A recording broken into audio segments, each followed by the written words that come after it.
And it's Brittney, and welcome back, our killer queens and kings. To Killer Vacations Podcast. Welcome back, guys. We are here for season 2. Dos. And we changed some things up, if you can't tell. So hopefully you like it, because that's what we're rocking and rolling with for season 2. Yeah. It's been a while. I'm a little camera shy right now. Yeah, I don't think either of us even know what to do with ourselves. No. So we're going to try to go through the beginning of this rapid fast because we have a lot for you today. So, Brittney, what are you the queen of this week? Oh. That's a weird question. I'm the queen of picking out the perfect Christmas tree. Nice. I haven't had a live tree in my house since I was living with my parents as a youngin'. So it's pretty cool having a real live tree. Nice. I have a fake tree. I hate them. Really? Yeah. You got to take them out of the box, put them fluff together, yeah. fluff them. I think when... They prickly and they stab you on your arms and stuff. Yeah. And I hate them. I just hate touching them. I think if I ever have like a family, I'll do a real tree. Why not just come with me next year and it'd be like a friends thing? I don't know. Carolyn came and she got her a real tree. Yeah, but she has a family. Me, myself, and I have a dog. Like, what do you mean? Yeah, but you... No. You have, like, your nephew and, like... And that's it. Yeah, like, y'all went together, like, for kids. Like, that's a fun, experience. Like, you go to the Christmas tree farm and pick you out a tree. Like, I would do that with my family. Oh, okay. But, like, me, myself, and I are going to stick to the fake tree. That's fun.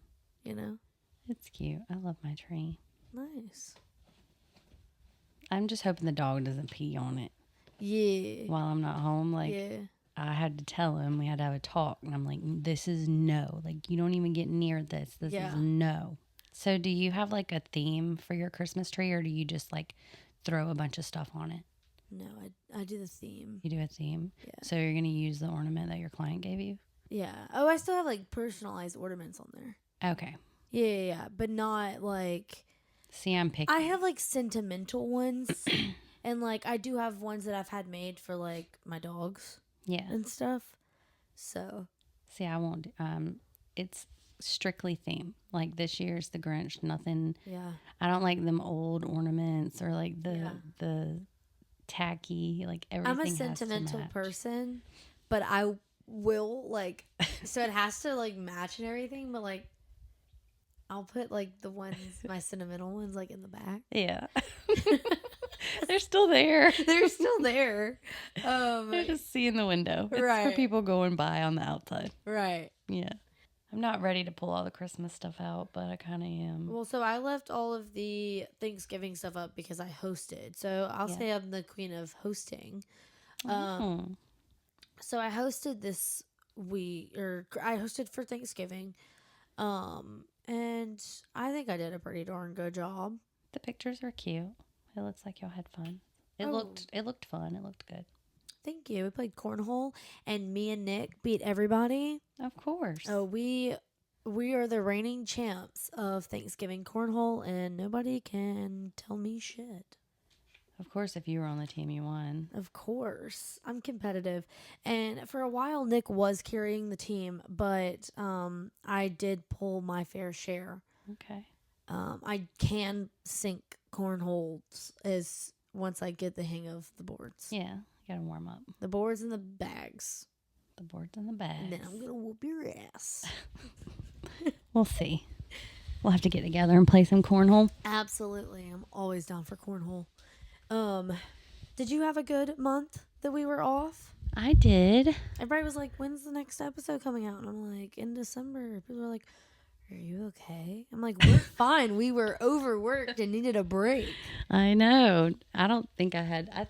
some people were asking about it, but I was like, we're on hiatus. Like, I know. This was like... We're on a break, and then we'll be back. It's fine. Yeah. People were still listening over the break, though. Were they? Yeah. I was curious to know if that was happening. Yeah, I like checked in here and there to see if people were still listening. Okay. So. Well, thank you guys. Yes, thank you.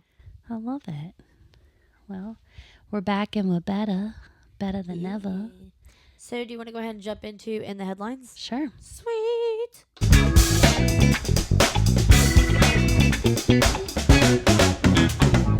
In the headlines this week. All right. You want to go first or you want me to go first? Ooh, I'll go first. Okay. What you got? So I decided to do something a little different, because we are going into season 2. This is the first episode of season 2. Okay. And I decided to do updates on active trials. I like this. So I have a couple for you. So Daniel Penny, this is the 24-year-old veteran that put a 30-year-old homeless man in a chokehold on a subway train in New York City after Neely, the homeless man, began screaming that he was hungry and needed a job, saying that he was not afraid of going to prison and was ready to die, and started threatening people. So,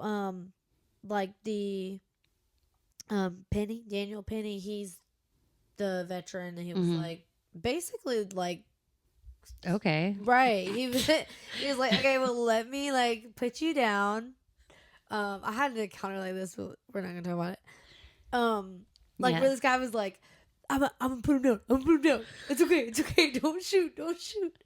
But anyway, so he, I guess he ended up dying.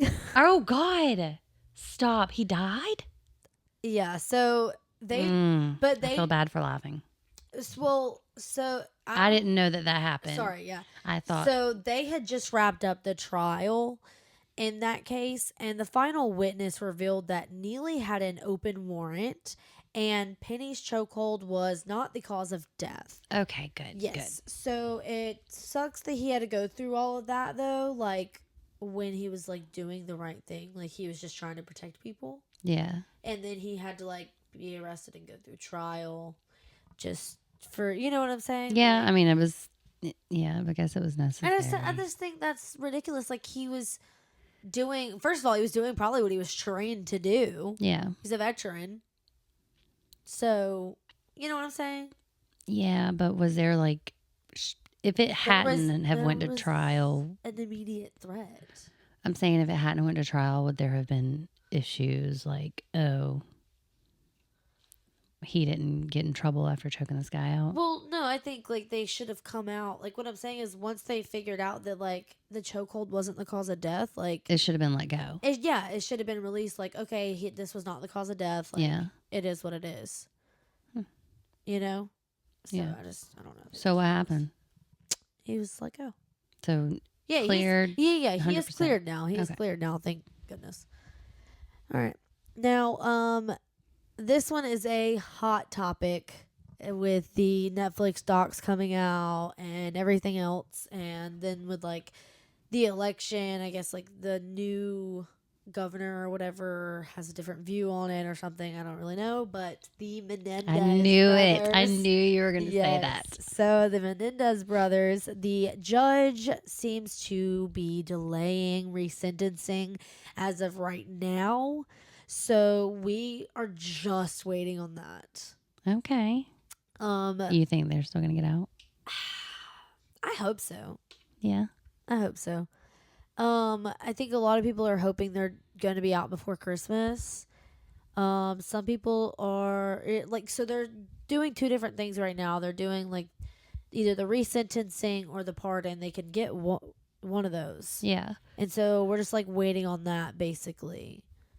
But they're kind of just delaying the process. I guess because after the election, new people coming in are trying to refresh their brains or trying to look at everything. Look into it before they just rash decision. Right. So, I mean, okay. And I would hate for this to have been you know how when people up for re-election do things. Yeah, for the media. Right. I really hope that wasn't that. I hope not. This wasn't that, so therefore, they're not going to get out. Yeah, I hope that's not the case. So, on to the next. It says Rust Armoire I don't know if that's the actual name or not, but the former armorer, yeah, Armorer. Okay. Okay. Is seeking a new trial and appeal of her involuntary manslaughter conviction from a 2021 shooting on the set of the film Rust. Do you remember that? The Alex Baldwin thing? Yes. Yeah, he picked up the gun and shot it and it was out. Yes. Yeah. I remember that. Yes. So she got in trouble for that. Someone got whoever. Or is it a he? No, it's just she. So she got in trouble for that situation. Yes. Okay. A special prosecutor is opposing her request for release from prison. So that whole situation is being brought up again. Okay. I'm going to need to look into that. I wonder why she's the one that got. Right. She must have been the one that put the real gun there. Maybe. Okay. I feel like I had a dream about this the other night because I was looking into it. Lori Shaver, a woman that killed her husband and buried him in the backyard and tried to blame her 7-year-old daughter. Oh, gosh. Listen, if y'all let me know if you want me to look into this and cover it, because I started to, and I was like, ooh, Mom of the year. Yeah. Well, she was sentenced to life in prison, thank goodness. Good. Poor child. Yeah, but if y'all do want me to cover that case, let me know. I'm interested. Adam Montgomery, a New Hampshire man accused of killing his 5-year-old daughter. According to a friend, he hated her because she reminded him of her mother. It's believed she was killed on December 7th, 2019, but she wasn't reported missing until nearly 2 years later. Her body, oh my God. Right. Her body has not been found. The jury is currently deliberating, but there is more to this case if you want me to look into it yourself, or you want me to cover it, or Brittney to cover it, or whatever. But as of right now, the jury is deliberating. There's nothing, they haven't come to a conclusion on that case. That's horrible. Yeah. But I fear, that saying is like, sorry, not the no face, no case, but like the no body, no case or whatever. Right. So like there's no body, so I'm scared. That doesn't mean anything, because I have a good one about that. Yeah, not always. I'm just concerned. Right. George Allen Kelly. There was a mistrial declared in the trial of rancher George Allen Kelly, who was charged with the shooting death of Gabriel Buetema. Y'all know I don't know how to say shit. Nothing's changed. No ELA classes. No. Maybe I should go back to school. Just read more. I did. Oh, I picked up a book. Look at you. Started reading. Okay, I like it. We'll see how it goes. Smart girl. Okay. That one, there was a lot to that one too, but. And then to end it, the Idaho 4 case. Yeah. Oh, why are you rolling your eyes? Because, I haven't heard the update, but last time I heard it was still. Oh, yeah, no, it was still like back and forth. They finally set a trial date. Oh. And I don't know if they had set it. I think they had set it this past month while we were on hiatus. Okay. Or I had just heard about it this month. But it's scheduled for August 11th, 2025, which really pisses me off, but at least we finally have a scheduled trial date. They did go through a bunch of like stuff. They had like a little like pre-trial or something. I don't want to call it a pre-trial. They had something for something else, not like the actual part of the trial, but I guess to say if he was going to get in and out of prison or something. Yeah. I don't know. It was a bunch of crap, and I feel like it was just more of the back and forth. It was honestly just like so unnecessary. Like I'm just ready to get to trial and see the evidence they have. I'll be watching that. Oh, I might have to take off. Like I'm gonna be glued. I'm gonna be glued. You're gonna be watching dogs and watching it on your phone. Yeah. You just need where your phone can like stick to the side of the van. Oh, I have something for that. Yeah. That's what will. No, I'm gonna literally have like my notepad out. I'm gonna take like hours at work because I'm doing two things at once. Yeah. All right. Is that it? Yep. What you got for us? So the first thing I want to discuss is this. This happened back in October, but of course, right. I'm just now getting to it. Did you hear about the man in Douglas, Georgia, who ran the funeral home, and they found like a bunch of like rotting bodies in there? No. Chris Johnson, 39, completely normal looking guy. Right. You know? Yeah. You'd see him in the supermarket. Right. He's facing multiple criminal charges because what was found in the funeral home that he operated. It says he's facing 17 counts of abuse of a dead body, according to the Georgia Bureau of Investigation. They said that his license lapsed for a period of time, and then he reinstated his funeral director's license and his embalmer's license, but the facility's license was still not renewed. So I'm thinking he was still accepting bodies, but like wasn't doing anything with them. Oh my god! And it says that the deputies discovered 18 bodies in various stages of decomposition while serving an eviction notice at the business a couple months ago. Disgusting. Yeah. Could you imagine like people whose families had their loved one there? Somebody said that he seemed like such a good person, but then some people were saying they haven't received a death certificate that they paid for to him. They've called 50 to 60 times. He doesn't return their phone calls. Oh my god! And they just wonder, with all the bodies, is one of them like their mom's? Is their mom's body actually what's in the urn? Right. So I would definitely have questions. Yeah. So they're trying right now. Well, they were trying to get the bodies properly identified and notifying the families. So super weird. Yeah. I'm going to get an update on that because it's been 2 months. Now, did you hear about, this just happened on December 1st. The Austin Police Department. What? Wait, did I send you something about that? No. Because I swear I thought I did. No. Wait, did you? No, you didn't. I found this last night. Oh, okay. They're investigating a deceased person found in Lady Bird Lake. Yes. It was found at 8:15 a.m. Sunday by a kayaker in Lady Bird Lake near Brazos Street. It was removed from the water. It appeared to be a woman in her 60s who was experiencing homelessness. But they're unaware right now about drug or alcohol use, and nothing regarding the woman appeared to be suspicious. So it's being investigated as a deceased person right now. So you ran into that. I did, but I had seen it wasn't like the same. Gotcha. It was a different person? No. Oh. It was, that's what I'm saying. It was her. So it wasn't like a man drunk. Like it was like, right. It wasn't the same as that one what could you have covered. been an accident.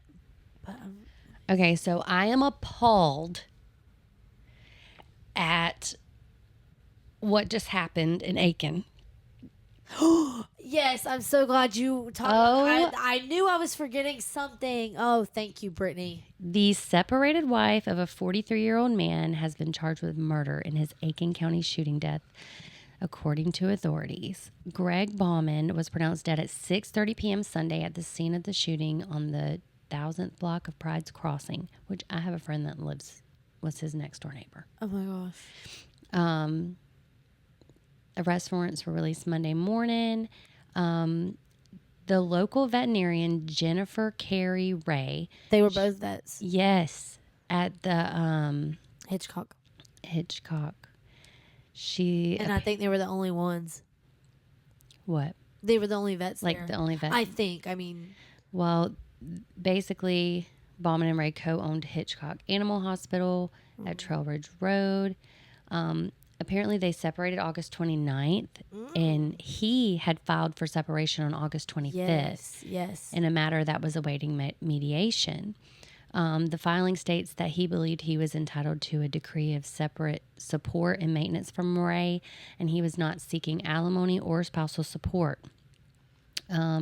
He believed their assets and debts should be determined and divided, that the court should issue a restraining order prohibiting both of them from selling, blah, blah, blah. Well, apparently she shot him. Yeah.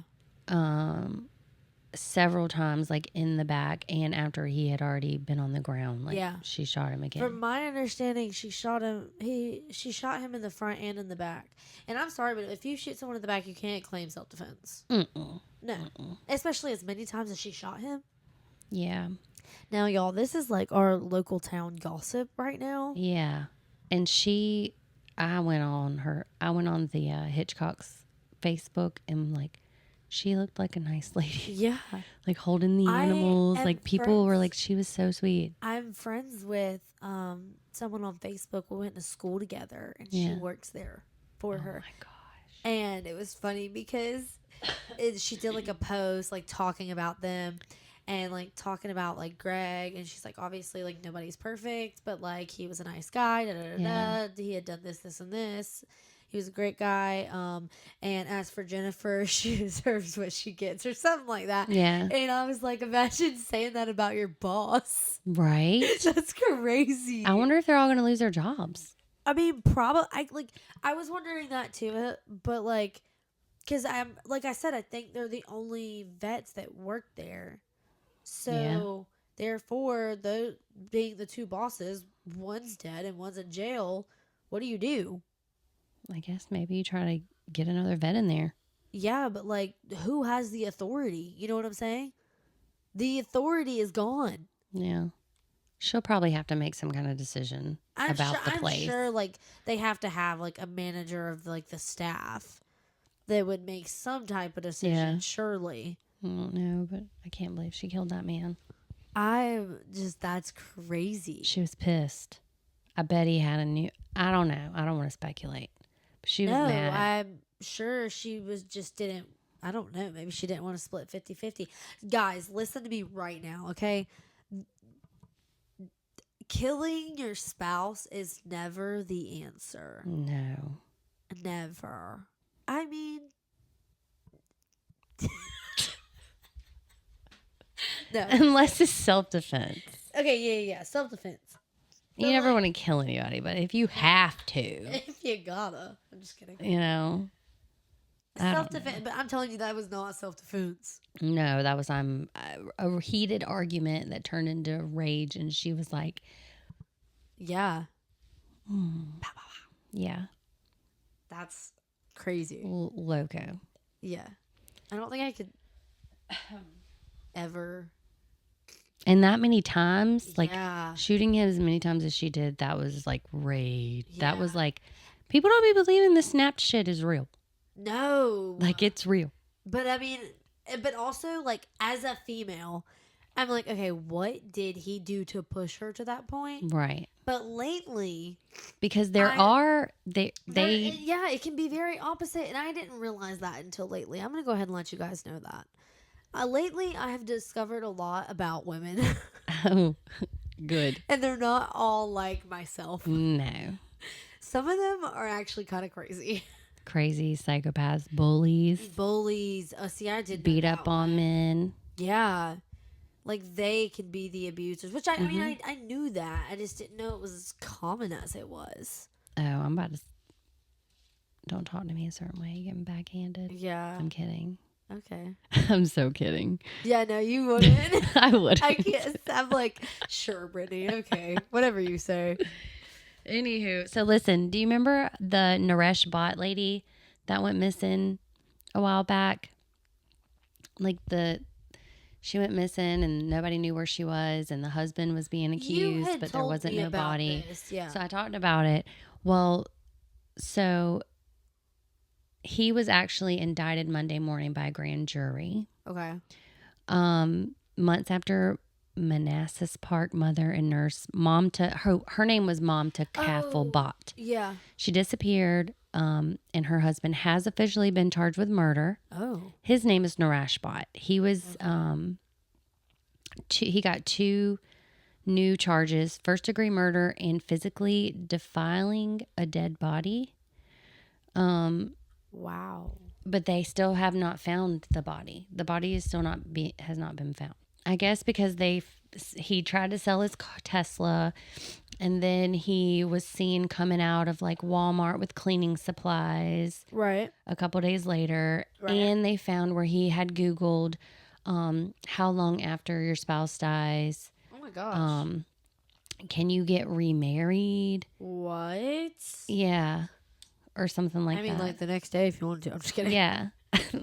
I'm just kidding, guys. I'm just kidding. Just based on all of that stuff, they're actually charging him with the murder, even though they haven't found the body. Oh. Okay, and just a quick, this is my last one. So do you remember the girl that killed the newlywed bride?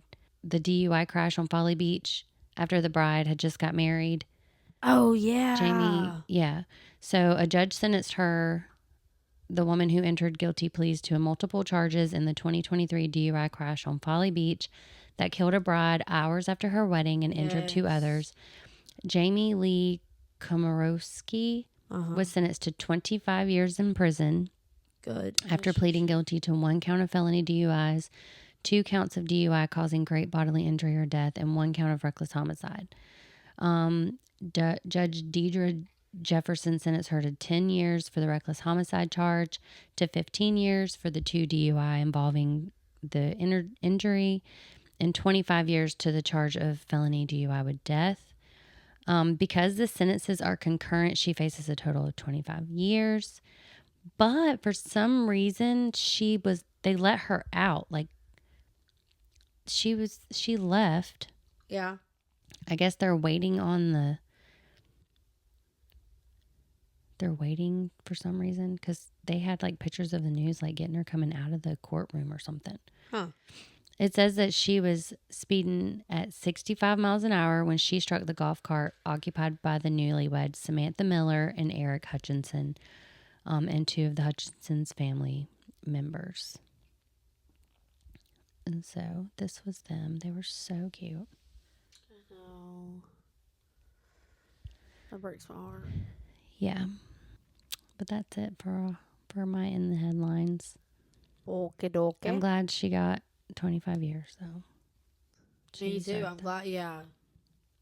She ruined a lot of lives that night.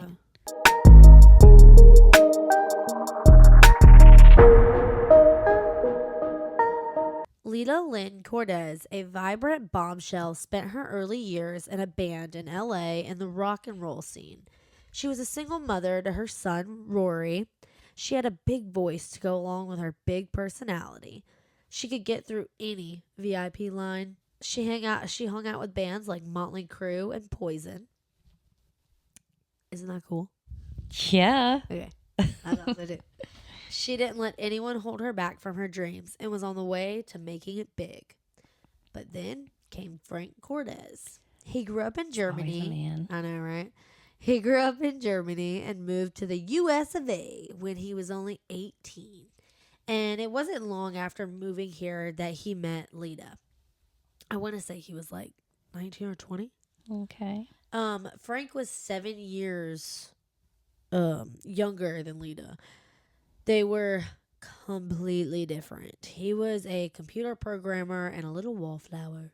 He would give her lots of gifts and spoil her, and they fell head over heels for each other. But Frank needed a green card, so they were soon married. I don't think red flag number 1. Right. I don't think that's why they got married, but I think it's why they got married quickly. Yeah. Of course. Right, because, you gotta do what you gotta do. And Leta left her dreams of rock and roll to help him with his animation startup company. Oh. But they had it all. They had a good friend group, like couples friends, stuff like that. They liked going to costume parties. Never really done that. Sounds fun though. Right. Trips to Vegas, just living a good life, you know. They eventually settled in Orange County, California. Their animation company was growing, and they both played a part in that. So, like, he did like one part of the business, and she did like customer service part of the business, I guess. Okay, teamwork makes the dream work. Right. But like any marriage, they had some hard times. Leta had some losses in her family, and I want to say it was like 2 of her brothers or something. And then also she was like taking care of her mom, who had dementia and Alzheimer's. That's a full-time job. Right. And then she also suffered from some medical issues. And eventually she started self-medicating with pills and alcohol. And I want to say the pills were from she had gotten hooked on when she had gotten injured, where she had her medical problems. She was probably prescribed them. Yeah, no, it was prescribed pills. During this time, it said that Frank started to belittle her, and she felt abandoned. She just needed a shoulder to cry on, and she felt alone. This led her to pull away from Frank, and she met Bobby Hargis, a man renting a room on a family property, and he gave her what Frank wouldn't.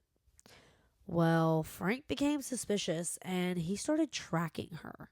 He put like a tracker like in her car and stuff like that. Oh God! Right, and my worst fear. Really? Yes, I'm so scared somebody's gonna fucking start tracking me. Meanwhile, like so many people track me. Someone knows where I am at all times. Yes, that's fine. Life 360 tracking is fine. I'm talking about like someone's secretly like putting a magnet or something under my car. Just like a random person? Or yeah. Someone like I dating? like this dating or someone that sees me. Yeah. Like that is yeah. Somebody could come up in your yard at night and just pop one on there, and you would never know. You might have a best friend and don't even know it.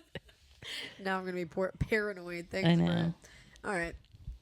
Well, he found out in the fall of 2006 about her little affair. When he confronted her about the affair, you're gonna die. Her solution was for him to have an affair with her longtime friend. That sounds like when I was a kid and I'd hurt my cousin and I'd be like, here, punch me back. Right.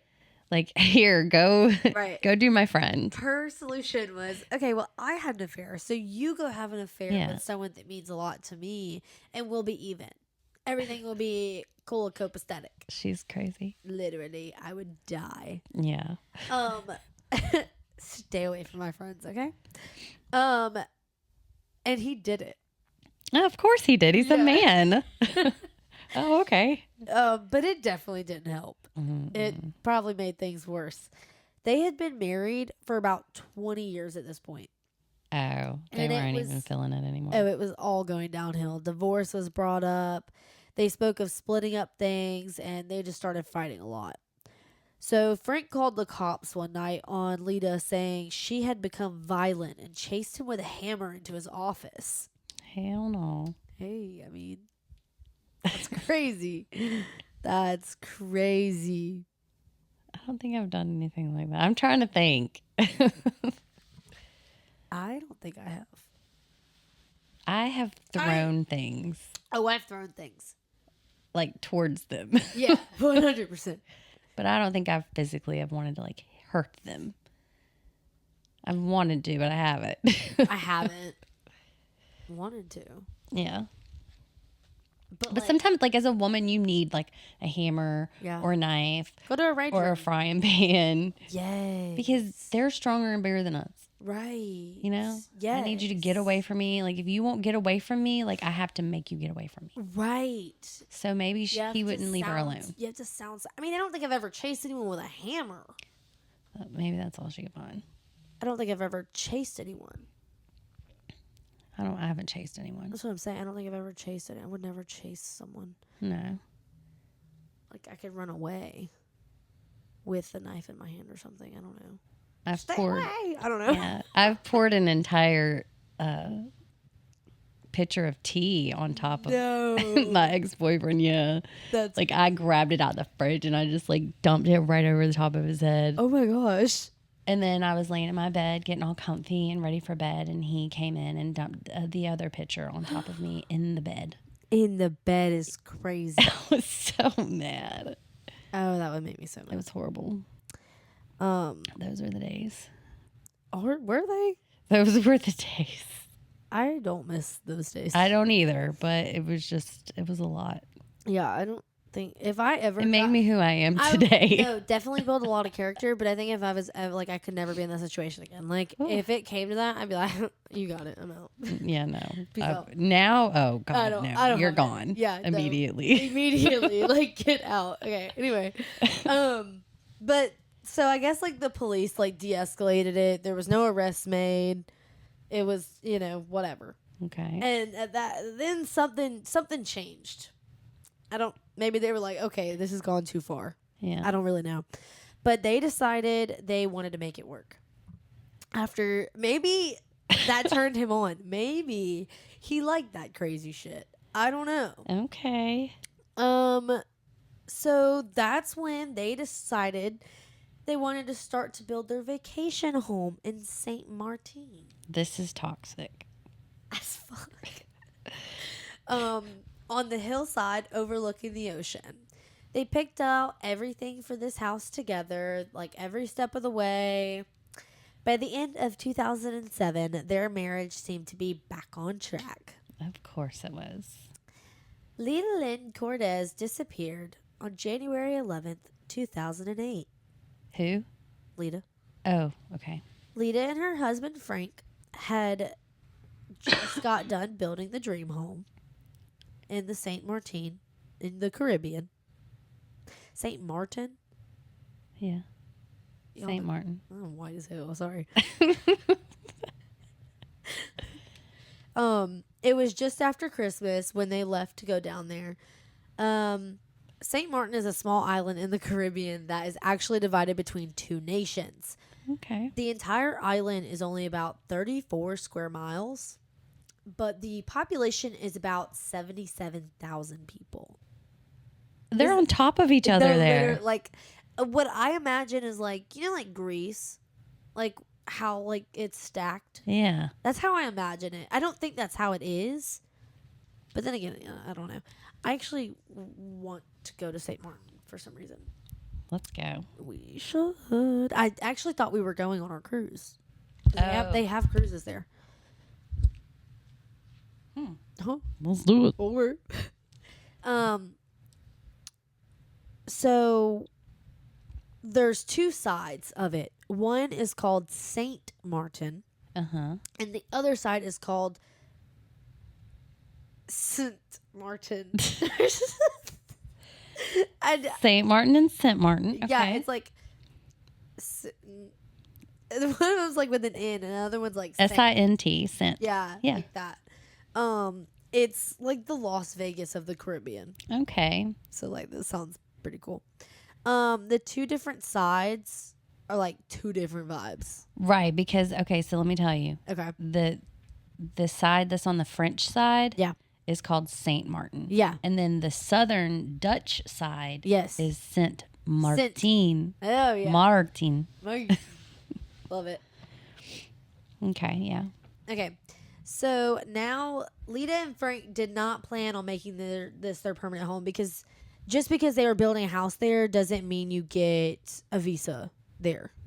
So like I don't think they could even live there. Like this, they could only vacation there. Yeah. So this was like strictly a vacation home. They had visited the island many times and considered it their safe space.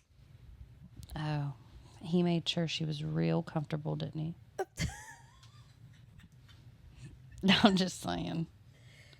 So what happened to Leta Cordes? Well, we have to start when they first got to St. Maarten. Frank arrived on December 3rd, 2007, and Leta just a couple days later on December 11th, 2007. This was to put the final touches on the house, and the whole goal was to have it done for Christmas. They were throwing a party for all of their friends and family that would be flying in to celebrate.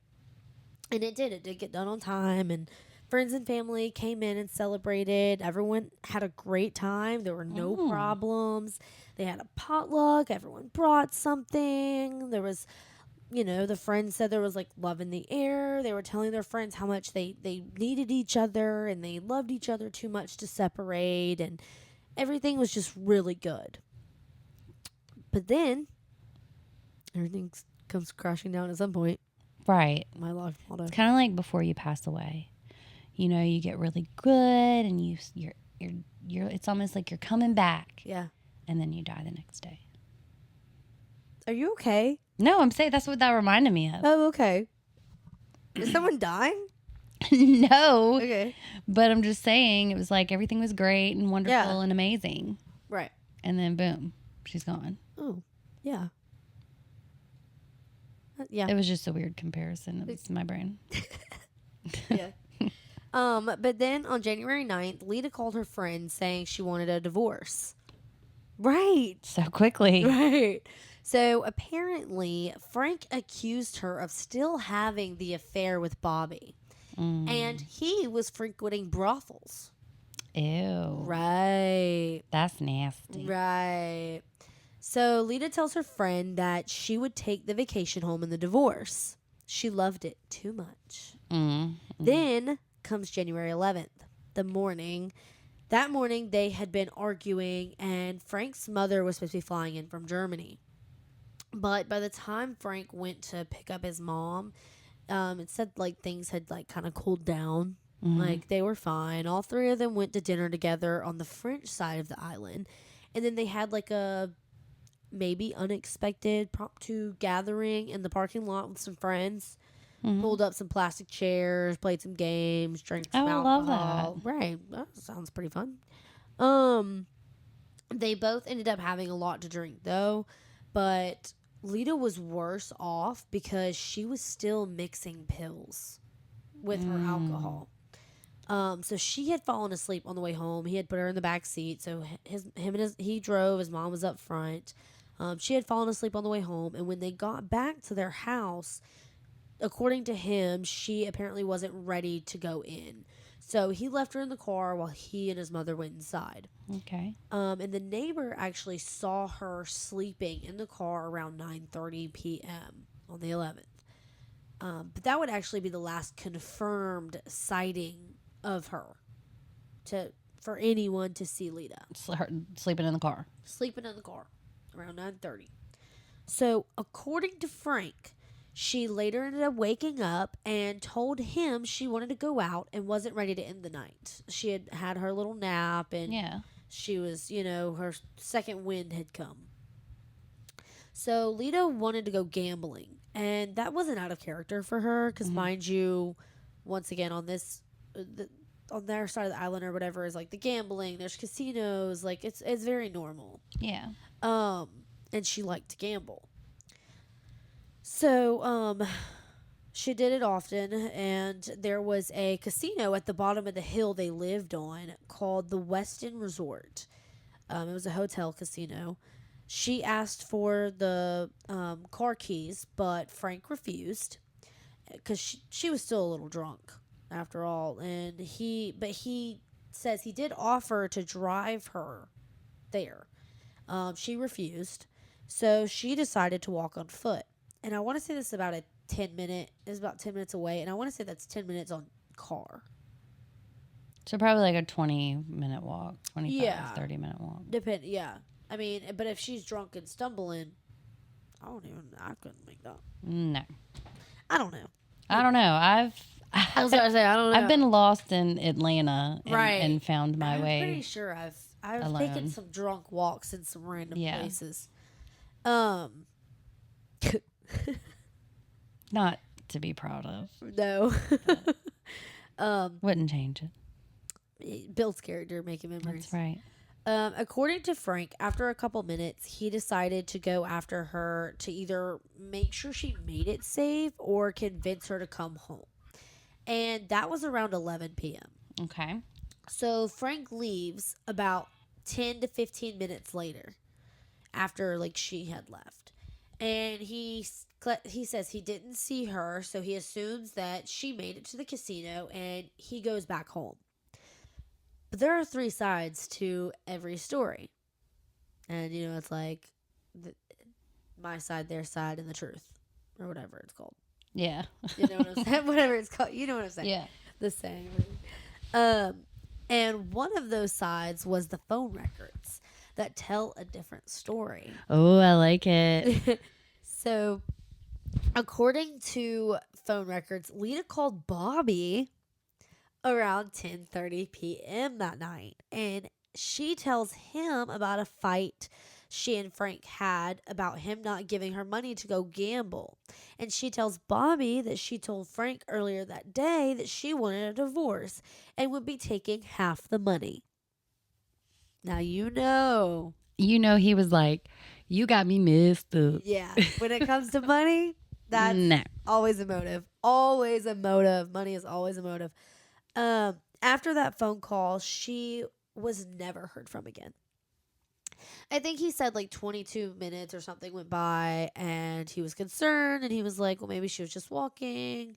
Maybe she had gotten to the casino, whatever, but he had never heard from her again after that. It was the next day it was only the next day that word had gotten out that she was missing. But how wasn't that shocking, as she never wanted the party to end? So, like, it wasn't shocking that she walked to the casino. Like, the story of, like, her walking to the casino, not wanting the party to end, wanting to keep going, that wasn't shocking. Because she, like I said, she did like to gamble. She would take off a lot like that. So it really wasn't that far-fetched. But she was always home by morning time. Yeah. Like, that was never an issue. So the police were on it pretty quickly. Of course, I'm going to go ahead and tell you, like, Frank says opposite. Like, he says, like, the police didn't do a good job. Meanwhile, everyone else say the police did do a good job. But anyway. Okay. In St. Maarten, they didn't have many missing people cases. That wasn't normal. So. Yeah, it's so small there. Yeah. I'm pretty sure people are usually, like, found pretty quickly. Yeah. They soon learned that she never made it to the casino that night, and she never gambled that night either. The police didn't think Frank's timeline fit either, because she wouldn't have been able to make it to the hotel casino in that short time period or meet a troubling fate without Frank seeing anything. So, like, he says, if we're going off his timeline, he waited 10, 15 minutes after she walked out the door. And this place is 10 minutes down the road in a car, and she's drunk and stumbling. You quickly would have found her. Oh, yeah. Or you quickly would have seen what had happened to her. Mm-hmm. So, like, good and well, she did not make it. And especially if she does this a lot, you should know how long it takes her to get there. I mean, maybe that's just me. But, no, like, that's right. It just, common sense, like, and, like, you can't find your wife. Like, maybe you should be a little bit concerned. He wasn't concerned. No, he turned around and went home. So, but, like, the timeline doesn't match. Like, you would have seen her. Yeah. She did not make it to that casino, even if she was walking straight in 10 to 15 minutes. Yeah. It was not that close. I don't think she ever made it out of that car. I don't think so either. Oh, that just gave me chills. Okay. They started wondering if she even left the house that night. Nope. Her friend flew in to help, and first it was like her best friend, and then all of her friends kind of flew in to help with all of this. They observed, what they observed was that he seemed cold, detached, unemotional, and he didn't really try to theorize what happened to her. You know how it's like, okay, well, what if this happened, or what if that happened? Like, that's can we check out? He knew what happened. He knew what happened. He didn't want to theorize anything because he didn't want to give them any ideas. Jinx. He did help the police, however, and he did make some phone calls and he participated in some searches. But we all know that's normal. Right. You gotta show a little face. Right. You gotta play the game. Nothing was found on the path she would have taken, and no one saw her. So, like, there was no witnesses of her walking that night. There was nothing to indicate. There was no clothing. There was nothing to indicate she took this way to this casino that night. But the path she took, it didn't have like street lights. It wasn't lit up. There was like overgrown brush on the side of the road. There was potholes. It was just like there's no way she would have walked that. It was just, I mean, yeah, but like it was just bad conditions. Yeah. And she was in sandals and she had been drinking. But if an accident had happened, they would have seen signs of that. Mm-hmm. But they found nothing. It was like she disappeared into thin air. They obviously started to suspect Frank, as they should, and they executed search warrants on both of his homes. And they took his electronics and everything else that you'd take in a search warrant. So apparently Leta had a rental car. And when they executed these searches, they couldn't find the keys to the car. Mm-hmm. So the theory was that Frank hid the keys and used it to move her body. Well, when the keys like showed back up or something, I don't know if maybe like he returned the rental car or what the situation was. Right. Once they got a hold of this rental car, they were able to get into it and they found blood, like cadaver dogs or hounds or whatever hit on the car. Yeah. But because so much time had passed, they couldn't link it to Leta or Frank. Oh no, really? Yeah, I thought that was weird. And two, I'm gonna go because I didn't put it in here. Later, like Frank tried to say, like in an interview or something, he was like, that could have been rust or ketchup. And they were like, you think a bloodhound or whatever it's trained to sniff out blood, right? Is gonna hit on ketchup? No, he's full of shit. No. And the fact that you're even coming up with a BS excuse like that is crazy. That right there gives it away. Right. But they did end up arresting Frank 9 months after she disappeared on October 16th. Okay. But after 3 months, he was released due to lack of evidence. They couldn't charge him.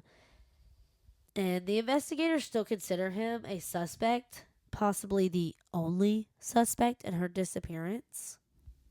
Why is it so easy to murder someone? But it's like his mom was there that night, so he had to wait for her to go to sleep. Yeah. He went out to the car where she's passed out. Yeah. What the hell did he do? Right. He took her out of the car, put her in that rental car.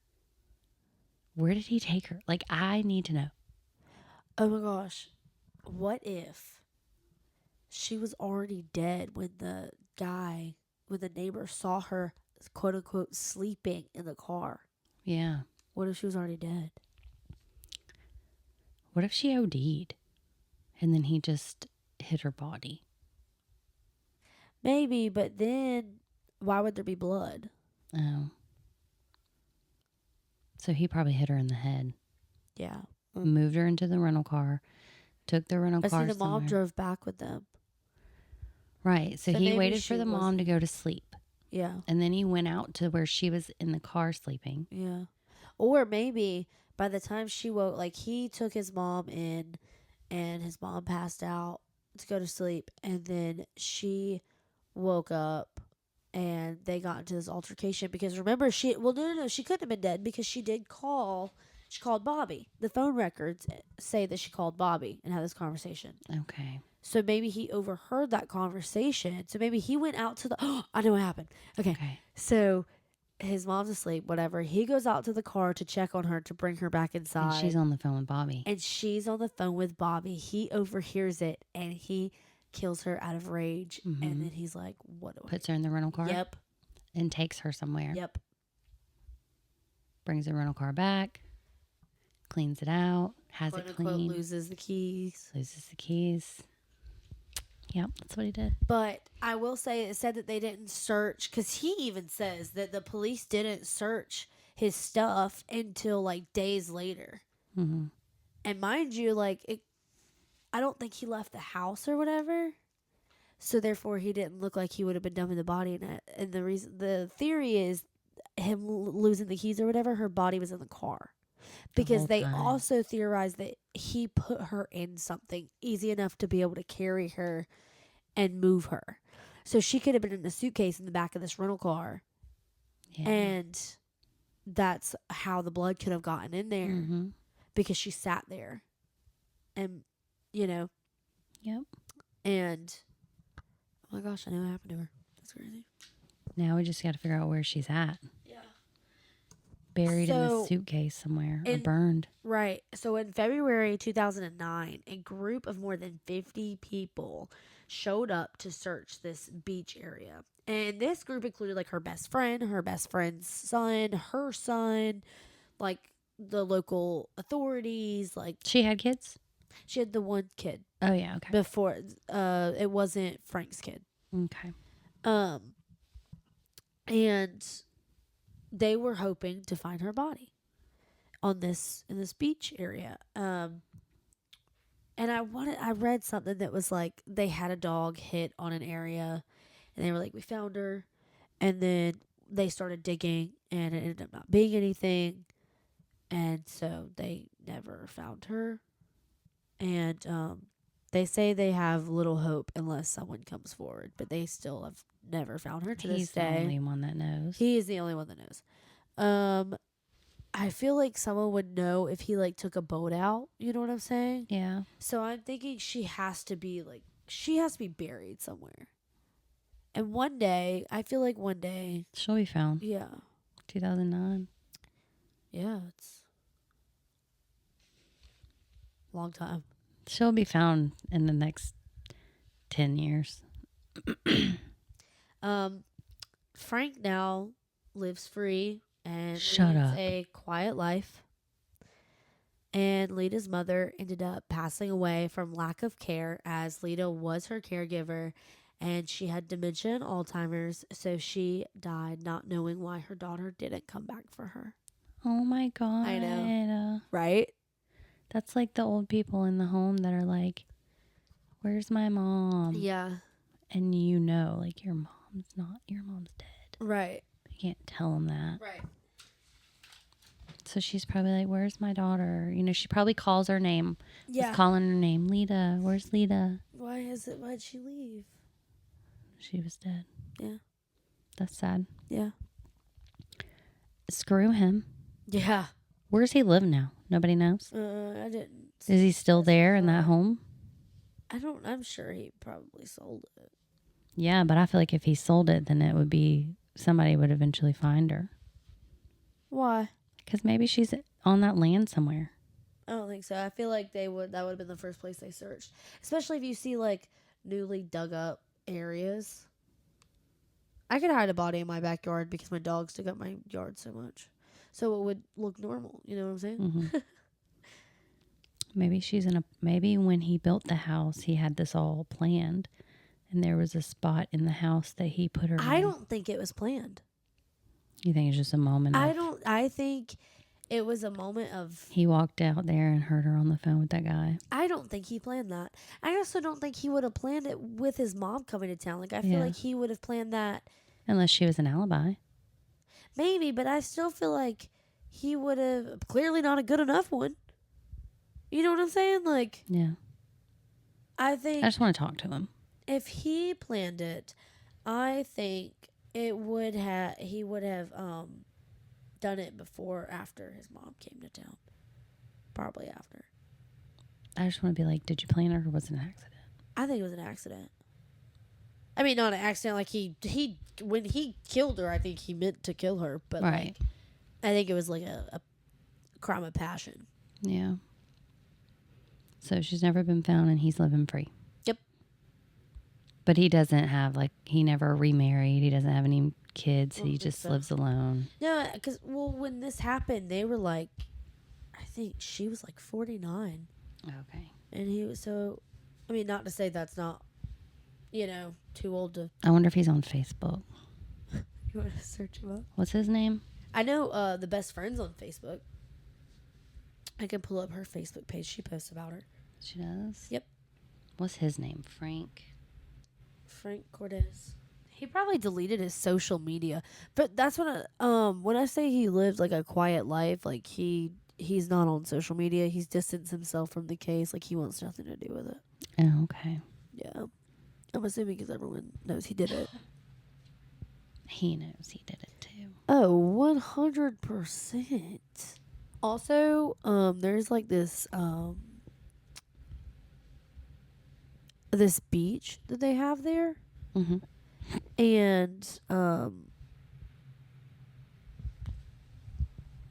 apparently it's like known for like, it's like a tourist spot for the planes flying over it. Like, if you want like good like planes flying over the beach or whatever. Oh yeah, like Planet Fitness. Huh? The Planet Fitness by the thing. They fly right over your head. Oh, really? It's so cool. Oh, I didn't know that. But yeah, apparently there's like good tourist spot to like get a picture of like a plane, and like they even like in like the local bar or whatever, they have like the flight schedule, and they have on like up on the radio they have the pilots like talking and stuff, so like when they're coming through. I love it. Yeah, that was pretty cool. Well, I really enjoyed that case. That was a good season 2. Case 1. Thank you. Very, very good. Very good. Thank you. I was like super into that. Oh, here it is. Awesome. Maho Beach. Okay. Maho. We need to go to Maho. Maho Beach. Mahi. I wonder if we can just fly there. I don't know. You're good at that kind of stuff, so figure it out. Oh, yes, ma'am. There's another one. Love it. That's so cool. Mm-hmm. I really like planes, though, so that's probably why. I will literally sit at an airport and just watch planes take off and come in all day long. Okay, well, I'll have to take you on a little date to the taco place down there by the gym, and we'll watch some planes. I will literally do that all day. Okay. Get a little picnic. Yeah. That'd be fun. All right, Lauren, do you have anything else? Do you have a scary story for us? Of course I do. Hell yeah. All right, so this is for all you folks sleeping alone tonight, and it's called Who's in My Bed? Oh. Just the dog. But anyway. Literally me. Just me and the doggo. A father went to say goodnight to his 7-year-old son, very well knowing that if he didn't, his son would have trouble sleeping. It was a nightly routine between them. He entered the dimly lit room where his son waited under his blanket. With the first glance, the father could tell there was something unusual about his son tonight, but couldn't put his finger on it. He looked the same, but had a grin that drew from ear to ear. "You okay, buddy?" the father asked. The son nodded, still with the grin, before saying, "Daddy, check for monsters under my bed." The father chuckled a bit before getting on his knees to check, only to satisfy his son. There, under the bed, pale and afraid, was his son. His real son. He whispered, "Daddy, there's someone on my bed." Absolutely. Why did you pull your feet up? I'm scared. Is that not crazy? No. Mm-mm. Oh, I'm scared. I'm scared. Symphony, save us. She said, every woman for themselves. Right. That was a terrible story to tell right now because I was scared the other night. You know how many times you've stayed here? I know. A lot. And you're fine. I know, but I was in the shower the other night. Uh-huh. And I heard something, and Symphony started going crazy. And I was like, okay, that's weird. Like, she's freaking out. She never does that. Yeah. And not in the house, at least. Like, she'll freak out outside chasing something, but she's never inside the house. Mm-hmm. So I peeked my head out, and it looks like all the lights in the house are turned off, and they were just all on. And I was like, So I just, like, I shut the door, I lock it, and I continue my shower. Yeah. And I was like, maybe I should get out and put some clothes on. So I do, and then I'm like, I'm putting my lotion on. Yeah. I'm like, I'm nightly routine. Oh yeah, doing my whole nightly routine, and I'm just hearing things. Like, I don't hear Symphony anymore. It's your brain. No, it was not. Thank you. It's your brain. So I'm like, I'm hearing things. Okay, so I'm like, all right, well, I'm gonna sit here, okay, and wait. And I swear, like, I don't know. And finally, I was like, I just got to make it to the room. Okay? I just got to make it to the room. Mm-hmm. So I run out. The lights are back on. And I'm like, Symphony, come on. Let's go. And get Symphony in the room. I shut the door. I didn't lock it. I just shut it. Because in my head, that protected me. And as soon as I shut the door, this noise come on, and it was like a Dyson. You know, the phew noise that like a Dyson makes when they turn on? Yeah. They don't have a Dyson here. It was probably the vacuum. No, that is scheduled for the afternoons. Mm-hmm. And Symphony looked at me. I looked at Symphony, and I locked the door. And I was like, well, if I die, it's okay. We die together. Me and Symphony.